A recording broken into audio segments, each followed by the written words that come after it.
Back to doing another YouTube video. It's your boy RIG. Today we're gonna react to real pro wrestling friendships that were destroyed. We're gonna react to real pro wrestling friendships that were destroyed. Let's get right into the video. We have an ad to start off. Scott Hall always said that it was show business and not show friends, but being a Scott Hall, aka Razor Ramon. I don't even got my I got my Razor Ramon hoodie over there, but I mean y'all can't really see because I can't flip the camera. But yeah, let's continue. pro wrestler doesn't mean you don't make some great close friends for life. I'm sure Scott Hall's best pal Kevin Nash would agree with that. The Outsiders were fortunate in that their kinship stood the test of time, but some other notable close friendships have not been so lucky. Whether it's the stress of the industry itself or something altogether more personal, some brotherhoods or sisterhoods simply don't manage to last. I'm Sam Driver from Cultaholic Wrestling, and these are 10 real-life wrestling friendships that fell apart. Join us! Number 10, Hulk Hogan and Brutus Beefcake. For a long time, wherever...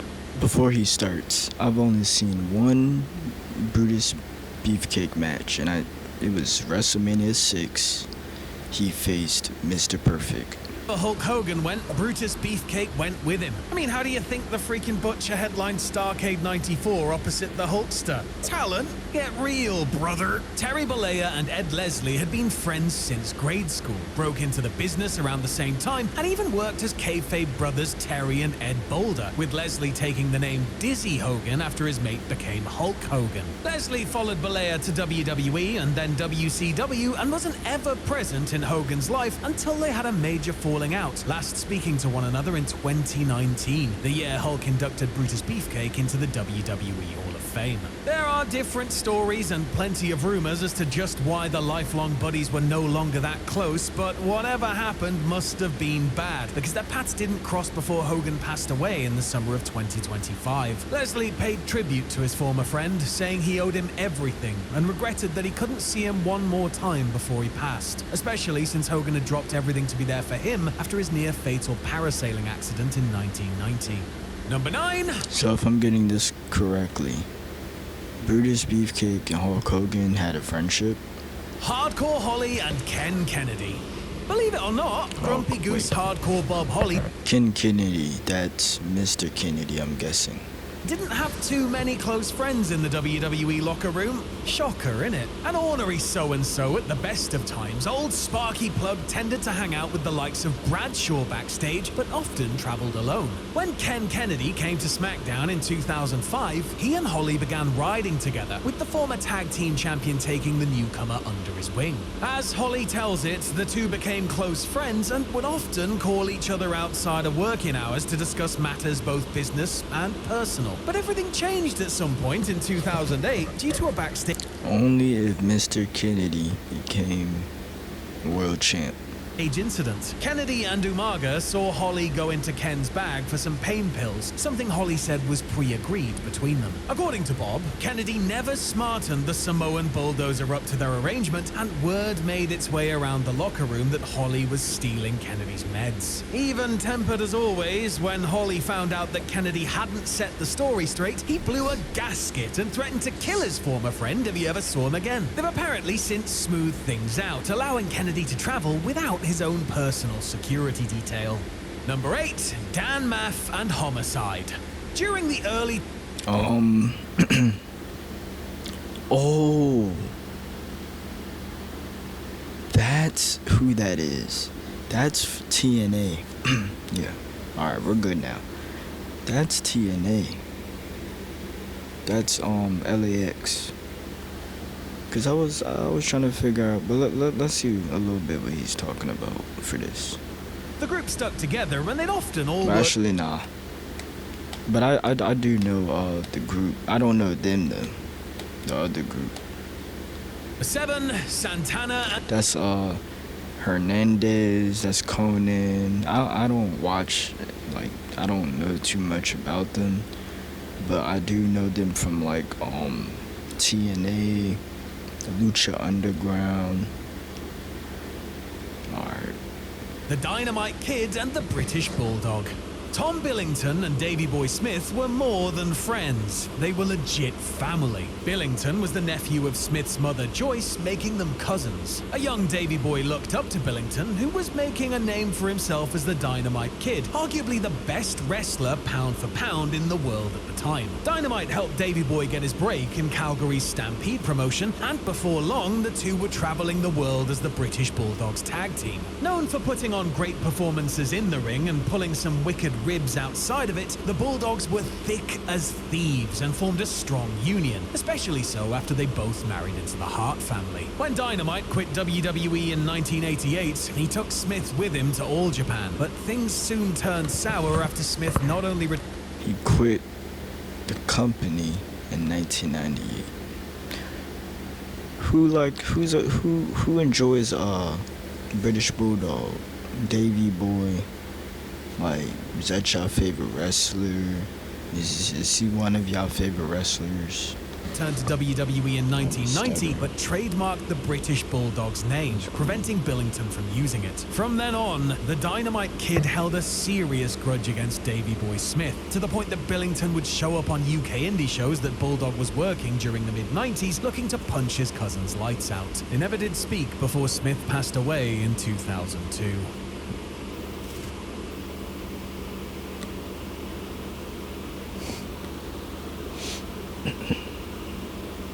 Paul London and Brian Kendrick. Paul London and Brian Kendrick each found a... Wait. What happened?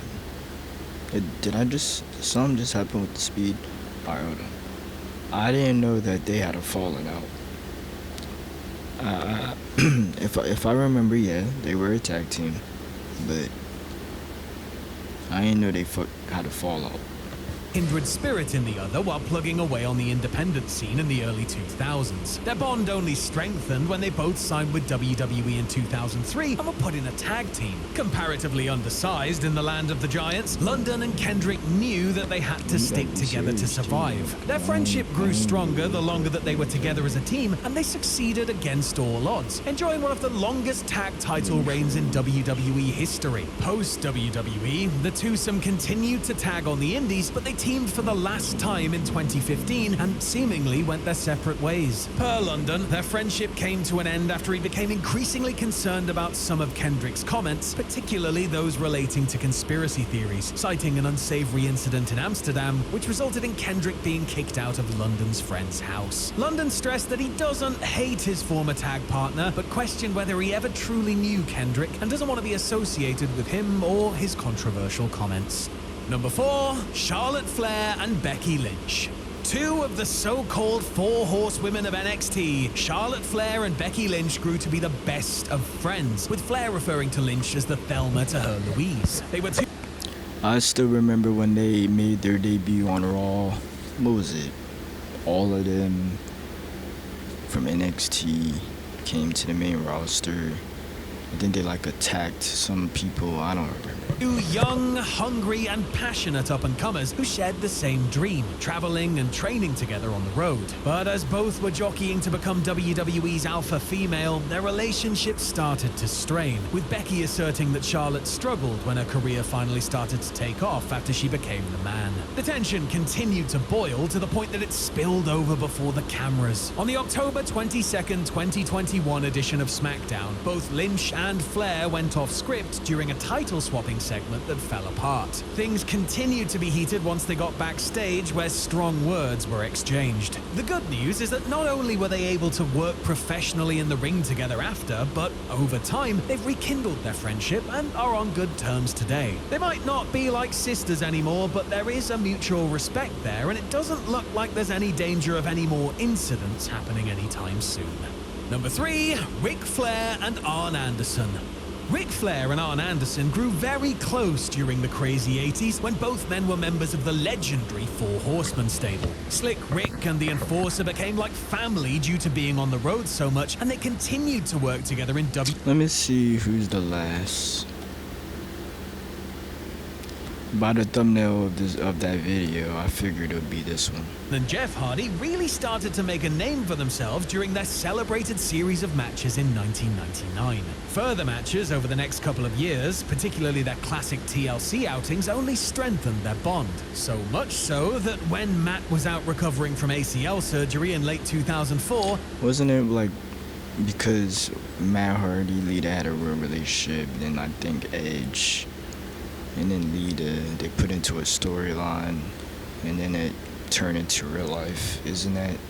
he suggested to his then-girlfriend Lita that she travel with Edge on the road. After all, the two men were almost like brothers, and the Ontario native had recently married another woman, so it's not like there was any danger that something could happen. Spoiler alert, something happened. Oh. Yes, the And I know exactly what happened. That segment on Raw.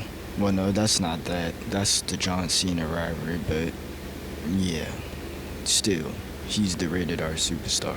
Wait, that's not number one? This is number one. Punk and Colt Cabana.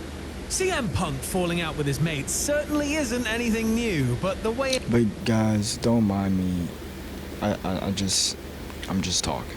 in which his friendship with Colt Cabana completely disintegrated was still a sad sight to see. The Second City Saints came up in the business together and did the Weekend Warrior thing for years before Punk went to WWE, with Cabana remaining on the indies. Though they were in different worlds, they remained the best of friends, to the point that Punk gave Cabana his first interview after walking out of WWE in January of 2014. The now infamous Art of Wrestling podcast episode would, it appears, start the unraveling of their friendship. WWE Dr. Chris Amon sued the pair for defamation for comments made on the podcast, a suit which Punk and Cabana won. However, when Punk didn't reimburse Cabana for attorney's fees, he sued the straight edge superstar and Punk duly countersued. Now that issue was settled in the courts, but their friendship was a casualty of this litigation. Punk made his feelings on Cabana very clear during the notorious...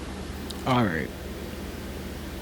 Even though I was paying attention, like I was glancing towards the end, but that was real pro wrestling friendships that were destroyed.